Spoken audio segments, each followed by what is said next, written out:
La idea de esta charla es contarles que el debate en el análisis económico lo ganaron los austríacos, pero que desde mi punto de vista todavía no se enteraron. Entonces, básicamente lo que yo voy a hacer es una reseña de lo que fue el debate previo a la teoría general de Keynes. Digo, por ahora mantengo la compostura, con el correr de los minutos es probable que diga lo que pienso. Igual todos saben qué significa cuando digo las cosas que digo. Y para esto hay que entender, la lógica es entender la obra de Keynes frente a lo que era el marco analítico previo a la teoría general, y eso mismo es lo que después permite entender la obra de Friedman y cómo es que Friedman es quien construyó el triunfo austríaco. Entonces, básicamente lo que hay que comprender es cómo funcionaba el mundo antes de la teoría general. O sea, básicamente, tanto la escuela austríaca como la escuela de Estocolmo, como la escuela de Cambridge, Inglaterra, son herederos de Wicksell. Es decir, todos trabajan con la idea de los esquemas ahorro-inversión, donde, digamos, eso ustedes los conocen bien.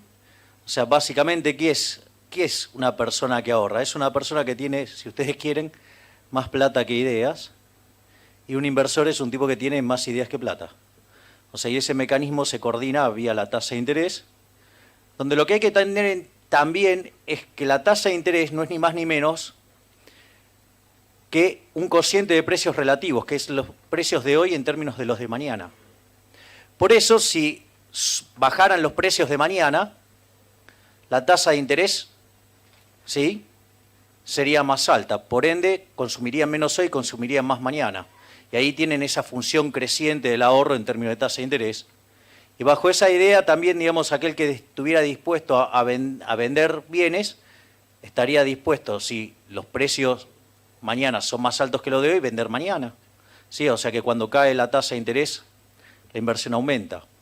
Es decir, que es muy importante entender esto y cómo, digamos, los precios relativos en un contexto intertemporal tienen implícita la tasa de interés, y que básicamente lo que discuten estas tres escuelas son la contraparte financiera respecto a esa tasa de interés natural y el tipo de problemas que puede generar.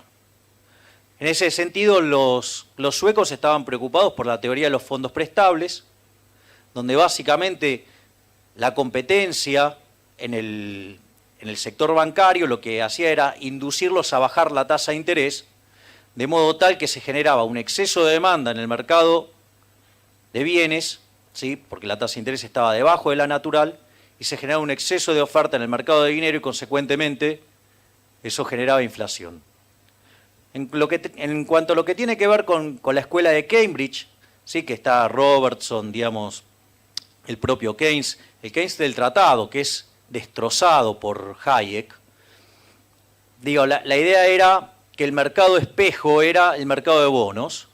Entonces, frente a una situación de pesimismo y que se vendían, ¿sí?, los precios de los bonos bajaban demasiado, la tasa de interés quedaba por encima del nivel de coordinación intertemporal, se generaba un exceso de oferta en el mercado de bienes y por ende un exceso de demanda en el mercado de dinero que inducía a la deflación. Y la realidad es que esa visión de Keynes tampoco, digamos, era tan mala, ¿no? Porque Keynes lo que postulaba es, bueno, mirá, si en rigor la gente ofrece trabajo inelásticamente, los precios podrían hacerse nulos y aún así persistir el exceso de oferta en el mercado de trabajo. Hay que entenderlo en la lógica del momento en que se escribió. Es decir, la lógica, lo que preocupaba a la escuela de Cambridge era básicamente el problema de la deflación y el desempleo. Y por otro lado, digamos, tenemos la escuela austríaca, ¿sí?, con la teoría del boom and bust de Mises, Digo, donde básicamente Mises hacía el foco sobre la política monetaria. O sea, porque ya en esa época los bancos centrales hacían la política monetaria desde el control de la tasa de interés. Mises enfatiza esta situación de un banco central tratando de inflar la economía, poniendo la tasa de interés debajo del nivel de equilibrio, generando un exceso de demanda, ¿sí? Donde eso además genera una situación de consumo y de inversión simultáneamente, haciendo operar a la economía por encima de sus posibilidades, ¿sí? Mediante generar una cuña monetaria. ¿Y qué es lo que sucede? Cuando los precios empiezan a subir, la cantidad real de dinero empieza a caer y ahí los empresarios descubren que esas inversiones fueron incorrectas. Es decir, los consumidores no pueden soportar ese nivel de consumo. ¿Por qué? Porque estaba pichicateada la economía y eso es lo que después genera el boost. Y en el medio se daña la estructura de capital y ahí es donde aparecen los triángulos de Hayek para, digamos, explicar esta historia de una manera mucho más completa, por decirlo de alguna manera. Ese era, y de hecho el enfoque austríaco era tan bueno que era el que dominaba la escena. Hasta que llegó la Gran Depresión. Y ahí, básicamente, el punto interesante es que uno tiene que entender quién era Keynes. Keynes era parte de la corporación política. Keynes escribió un libro que era un panfleto. Era una basura de libro. Que estaba dedicado a políticos corruptos y mesiánicos. O sea, y que básicamente... Y ahí a mí me gusta mucho la definición que hace Hazlitt, que dice, mire, todo lo que es bueno en este libro es copiado. Y todo lo que es nuevo es malo. Es decir, el libro es verdaderamente espantoso desde el punto de vista de la calidad del análisis económico. Pero desde el punto de vista de la estrategia de Keynes es brillante. ¿Qué es lo que hace Keynes? Y esto, o sea, a mí me ha pasado tener que escuchar decir, no, es un libro que está mal escrito. No, no, todo lo contrario, es formidable como está escrito, es una obra de arte. Básicamente lo que hace Keynes es golpear en cada uno de los aspectos vitales del marco analítico anterior. Es decir, fíjense que nosotros estamos hablando en un mundo donde en el mercado de bienes, con un mecanismo de coordinación intertemporal se determina la tasa de interés. Y en el mercado de dinero se determina el nivel de precios. De hecho, cuando ustedes tienen algún mecanismo por el cual, no sé, incremento la cantidad de dinero, digo, influyo sobre la tasa de interés, genero un exceso de demanda en el mercado de bienes, tengo un exceso de oferta en el mercado de dinero que hace que los precios suban. Entonces, ¿qué es lo que hace Keynes? Destruye ese aparato analítico. Lo destruye. El primer golpe de destrucción de Keynes es sobre el ahorro. Básicamente lo que hace es crear una función de consumo que tiene varios componentes interesantes. El primero es que Keynes Keynes en toda su vida tomó un solo curso de economía, que lo tomó con Marshall. Y Marshall básicamente lo que hacía era equilibrio parcial. Entonces Keynes, como fiel heredero de Marshall, diseña una función de consumo con formato de equilibrio parcial. Y eso le permite poner en la función el ingreso corriente. Al poder poner el ingreso corriente y ponerlo como una fracción constante, llámese la propensión marginal a consumir, la propensión media,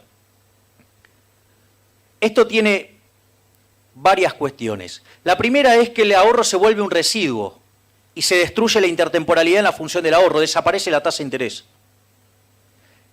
Y como si todo esto fuera poco, esa construcción le permite, en términos matemáticos, derivar el multiplicador y con ello el ajuste de cantidades. Elemento crucial para modificar el nivel del producto con manejo de la demanda agregada y con impacto sobre el nivel de empleo. Básicamente lo que querían escuchar los políticos. Entonces ahí destruye el primer elemento del mercado de bienes, donde hace que el ahorro quede desconectado de la tasa de interés y en lugar de ser algo intertemporal es un residuo, ¿sí?, que surge entre el ingreso y el consumo. El segundo elemento fenomenal es la función de inversión. Cuando ustedes toman el primer capítulo, que es el 11, es formidable. La descripción de la teoría de la inversión es formidable. Ahora, en el capítulo 2 se deshace todo. Y termina diciendo que la inversión básicamente está guiada por una cuestión lírico-testicular, por decirlo de alguna manera. Algo así como que invierten si se les canta las bolas. O sea, que es la idea de los animal spirits. O sea, disculpen el vocabulario técnico. ¿Esto qué quiere decir? Digo, pero lo que a mí me importa es que se entienda. Entonces, lo que quiere decir esto, que ahora la inversión es exógena. Dejó de depender de la tasa de interés. Entonces, la inversión no depende de la tasa de interés. El ahorro no depende de la tasa de interés. Ahora en el mercado de bienes se puede determinar cualquier cosa menos la tasa de interés. Entonces, eso lo que hace es no solo romper la intertemporalidad y destruye la macroeconomía del capital y la convierte en la macroeconomía del trabajo. ¿Por qué? Porque ahora lo único que puede determinar con ahorro y con inversión es el PBI. Y de ahí aparece el milagro de la multiplicación de los panes. Porque, a ver, ¿qué es lo que le va a decir Keynes después de esto a los políticos? Mire, usted con el gasto público es la continuidad del brazo de Dios. Usted aumentando el gasto público puede generar todo el PBI que se le dé la gana. Es el milagro de la multiplicación de los panes. Malditos los productores de pizarrones que los hacen tan chicos. Entonces, digo, eso es lo que pasa en la lógica del mercado de bienes de Keynes.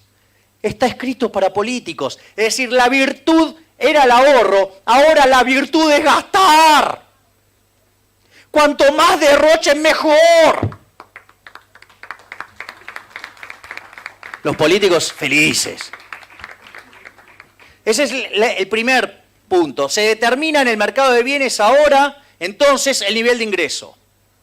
Con ajustes de cantidades, con milagro de la multiplicación de los panes. Fantástico. Vamos, todo sería formidable si no fuera porque es una basura y que está todo mal. Pero vamos al segundo punto. El segundo punto es el mercado de dinero.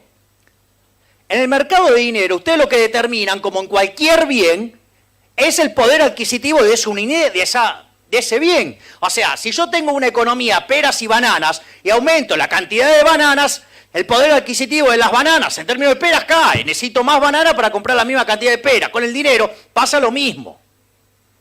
Esto, digo, estaba explicado en Mises, en la teoría del crédito. Libro que se lo dieron a Keynes para traducir. La propuesta para que lo tradujeran, para que se tradujera al inglés. El señor Keynes dijo que ese libro era malo y que no tenía que ser traducido. Pero lo peor de todo es que el señor Keynes no sabía alemán.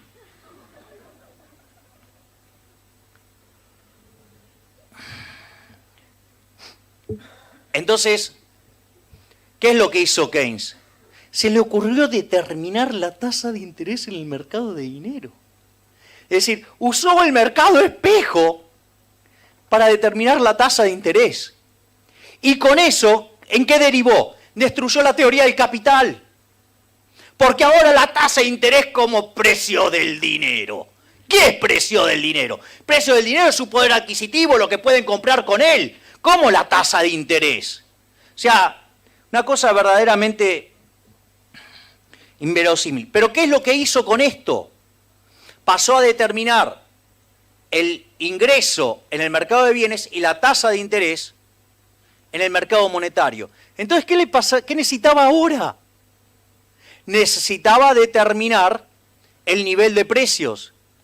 ¿Y qué hizo? Echó mano a la teoría del valor trabajo. Cuando ustedes van al capítulo 21 de esa bosta de libro, lo que dice es, los precios se determinan a partir de los costos. Es decir, una ofensa contra el principio de imputación de Menger. Es decir, tremendamente violento. Y eso lo padecemos nuestros policy makers cuando dicen, ¿se acuerdan de esa señora? Y los empresarios la levantan en pala. digamos, los trabajadores son muy ambiciosos. Muchachos, la inflación es siempre y en todo lugar un fenómeno monetario. Cuando ustedes emiten cualquier bien que aumenta por encima de su demanda, su precio relativo, su poder adquisitivo cae. ¿Qué quiere decir esto? Que cuando yo emito, ¿sí?, va a caer el poder adquisitivo del dinero. Por ende, voy a tener suba de precios. Y si lo hago de modo continuo, voy a tener inflación. Frente a esta situación, aparece Milton Friedman. Lo interesante de Milton Friedman es que, mientras que los austríacos se quedaron discutiendo en la Torre de Marfil, porque era un asqueroso libro, que era un panfleto y que no valía la pena discutir, se llevaron puesto a todo y le entraron a los políticos. ¿Qué es lo que hizo Friedman? Friedman se hundió en el barro keynesiano y dio la pelea en el barro keynesiano. Esa es la diferencia. Ustedes lo que tienen que entender es que hay tres Milton Friedman. Hay un Friedman de la academia, hay un Friedman de la divulgación de libros, La tiranía del status quo, Libre para elegir, Capitalismo y libertad, la serie Libre para elegir, ¿sí? Y hay un Friedman que es el mejor de todos, que es el Friedman de las conferencias. El Friedman de las conferencias combina la rigurosidad del Friedman académico, la capacidad de divulgación del Friedman de Libre para elegir, pero sobre todo es un Friedman exquisito muy por encima de estos dos juntos. Porque cuando ustedes leen libros tipo Dólares y déficit, la economía monetarista, los daños del dinero, cualquiera de esos libros, o el de desarrollo, moneda y desarrollo, les puedo asegurar que Friedman está mucho más cerca de Mises de lo que usted se imagina. Si no, tomen las conferencias de Mises en Argentina y comparen con lo que dice Friedman. Lo que sucede es que hay un Friedman, que es el Friedman que pelea en la academia, en el barro keynesiano. Y ahí es donde vienen sus contribuciones. Su primer gran contribución es sobre la cuestión epistemológica. ¿Para qué? Básicamente para decirle a los keynesianos, primero los datos. O sea, primero lo que voy a hacer es correrte con los datos. Y con eso es que lo vas golpeando por todos lados. La segunda gran contribución tiene que ver con la teoría del consumo. Es decir, desarrolla la teoría del ingreso permanente, arma una función de consumo intertemporal, recobra la tasa de interés y elimina ¿a quién? Al multiplicador. Se acabó el milagro de la multiplicación de los panes. La otra contribución donde viene, a partir de mediados del siglo XX la tasa de inflación se acelera. Los keynesianos no podían dar respuesta a esto. Formula la teoría cuantitativa como una función de demanda de dinero, muestra que esa función es estable, por lo cual, siendo esa función estable, si yo emito por encima de la demanda de dinero, genero inflación. La inflación es siempre y en todo lugar un fenómeno monetario. El otro golpe que les da es el golpe que le da junto a Anna Schwartz en la historia monetaria de los Estados Unidos, capítulo 7, la gran contracción del 29 al 33, donde básicamente lo que demuestra es que la inversión, dice, miren, keynesianos, ustedes tienen un problema de ilusión nominal. Al tener ese problema de la ilusión nominal, no se dieron cuenta que aun cuando la tasa fuera cero, en términos reales era enorme. Y entonces ahí muestra que la inversión depende fuertemente de la tasa de interés real. Y por otro lado, la fantochada de las rigideces de los precios a la baja, que decían los keynesianos que eran inflexibles, demuestra que justamente eso no fue lo que pasó en la Gran Depresión. Es decir, que los precios se habían contraído fuertemente al ritmo que se contrajo la cantidad de dinero. Con lo cual, en ese aspecto, los keynesianos, de haber logrado que la política fiscal era plenamente efectiva, dije los keynesianos y no Keynes, y que la política monetaria no servía para nada, donde la diferencia entre Keynes y los keynesianos es que Keynes sí creía en la política monetaria, y como un caso extremo usaba la trampa de la liquidez, Friedman recobra el poder de la política monetaria, diciendo la política monetaria es importante y lo que explica la Gran Depresión es la política monetaria. Y si no fuera por el Banco Central, o sea, la Fed, gracias por el regalo, quien lo hizo, que lo agradezco infinitamente, recobra la idea del poder de la política monetaria. Entonces, Friedman los tenía knockout a los keynesianos y los keynesianos escapan con la curva de Phillips, esa relación negativa entre inflación y desempleo. Y Friedman, básicamente, la idea la va masticando durante años. Ustedes ven conferencias del año 60, del 61, del 63. Y él lo miraba con entre la relación entre la variación de los precios y la variación de la cantidad de dinero. Y él lo que veía que si el dinero era neutral, digamos, en términos de la academia, no en términos de lo que pensaba Friedman en las conferencias, él lo que notaba es que había un trade-off de corto, pero que de largo tenía que desaparecer. Y eso es lo que él hace con la curva de Phillips aumentada por inflación. Y este es el primer gran triunfo de la escuela austríaca. Porque cuando Friedman hace esta prueba, se ve forzado ¿a qué? A volver a los microfundamentos. Porque básicamente él desarrolla una teoría del mercado laboral donde dice, mire, en el mercado laboral se determina el salario real. Cuando si las expectativas son adaptativas, cuando el Banco Central modifica la política monetaria, los empresarios van a estar sintiendo que los precios son más altos. Entonces creen que el salario real está cayendo y salen a contratar más gente. Y claro, para eso tienen que pagar más por los salarios. Entonces los asalariados creen que van a tener un salario real más alto. Por ende, la economía transa fuera de equilibrio y produce por encima del equilibrio. Es el boom. Pero después, ¿qué pasa? Los agentes se enteran que en realidad lo que había era que había más inflación. Que no era una mejora de precios relativos, sino que estaban subiendo todos los precios. Y con lo cual viene el boost. O sea, entonces la economía se mueve hacia un nivel de empleo similar previo al shock, o sea, vuelve la tasa de desempleo a su nivel natural, pero ahora con un nivel de inflación más alto.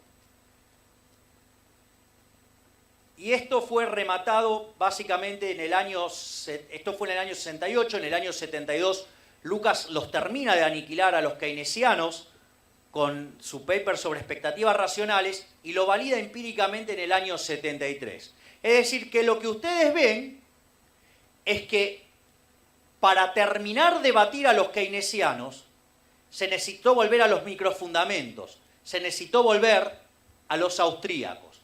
Pero no solo eso, es decir, se había dado el triunfo sobre una parte de la economía. Es decir, se había terminado de batir en la economía del trabajo, ¿sí?, usando los microfundamentos. Entonces, una vez que se terminó este problema de la estabilización y todo esto, la economía volvió a ver cuál era su verdadero problema, que era cómo generamos riqueza, cómo logramos crecer. Y entonces, ya en el año 78, y esto contado por personas que fueron alumnos de Lucas, Lucas estaba obsesionado con el tema del crecimiento. Es decir, el regreso de la intertemporalidad. Cuando ustedes hoy toman un paper académico de la mainstream, es todo microfundamentado e intertemporal. Es decir, que el marco analítico que triunfó fue el marco de los austríacos, la intertemporalidad y el microfundamento. Y en realidad, esta es la parte que a mí me interesa de sobremanera destacar, es que la escuela austríaca debería ser un upgrade. O sea, porque si bien hoy la literatura tiene la esencia de lo que fue la escuela austríaca, de hecho lo que más se le parece es la teoría de los ciclos reales, y si le ponen dinero les sale automático. Pero al margen de eso, mi visión es que el problema con la construcción de la función de producción que está implícita en los trabajos austríacos no se puede explicar el crecimiento. Porque la presencia de los rendimientos constantes a escala hace que inexorablemente en algún momento el proceso se agote. por decirlo de alguna manera. Yo puedo crecer en tanto y en cuanto acumulo capital y trabajo. Ahora, el crecimiento de la población básicamente está exógeno. Entonces crece una tasa N, digamos 1%. Entonces, ¿qué es lo que pasa? Yo puedo acumular capital. Mientras que yo esté por debajo del nivel de equilibrio, voy a mostrar crecimiento. Pero eso también está en el modelo de Solow. ¿Y cuál es el problema? Que llega un momento que se satura el proceso y quedo limitado en mi crecimiento, ¿en qué? En la tasa de crecimiento de la población. Entonces, y la estructura, y eso también vale para el modelo Kass-Koopman, también conocido como modelo de Ramsey, que todavía se parece más al concepto austríaco. Ahí están todos, está la preferencia intertemporal, está todo ahí. Bueno, no están los triángulos de Hayek, pero en lugar de tener un bien, toman dos bienes con distintas intensidades y reproducen el resultado de los triángulos. Entonces, ¿cuál fue el problema con esa literatura? Que esa literatura, para poder explicar el crecimiento, necesitó poner el progreso tecnológico exógeno. Y la verdad que para explicar el crecimiento, para que se den una idea, el modelo de Solow explica el crecimiento solamente el 15%, el 85% quedó afuera. Es decir, que estoy comprándome una estructura donde lo que explica el crecimiento viene determinado a dedo. Eso no es una teoría. Y la teoría económica avanzó hacia los modelos de crecimiento endógeno, que obviamente, ¿de dónde salieron? De Chicago, con Paul Romer y con Robert Lucas, donde Robert Lucas es un heredero de Hirofumi Usawa, que fue el primero que generó el modelo de crecimiento endógeno con capital humano, aunque no se llamaba así en esa época, porque en Chicago en los 60 se elaboraba con esta idea del capital humano, a raíz del fracaso de las pruebas de Solow. ¿Y por qué la idea del capital humano? Porque ahora no tienen la restricción de acumular trabajo. ¿Por qué? Porque pueden educarse y consecuentemente crecer más. Entonces no se agota el proceso de acumulación.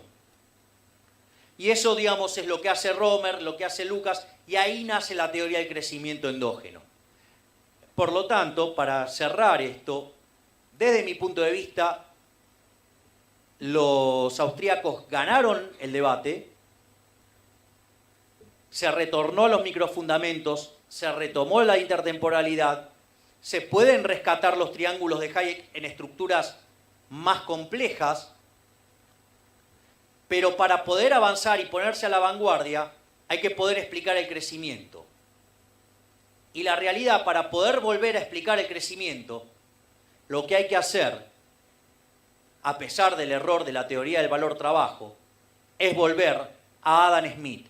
Con lo cual, si los austríacos combinaran todo ese aporte rico que se ha hecho junto a las teorías de crecimiento endógeno, más levantar los principios de Adam Smith, seguramente la escuela austríaca volvería a convertirse la mainstream de la economía. Eso es todo.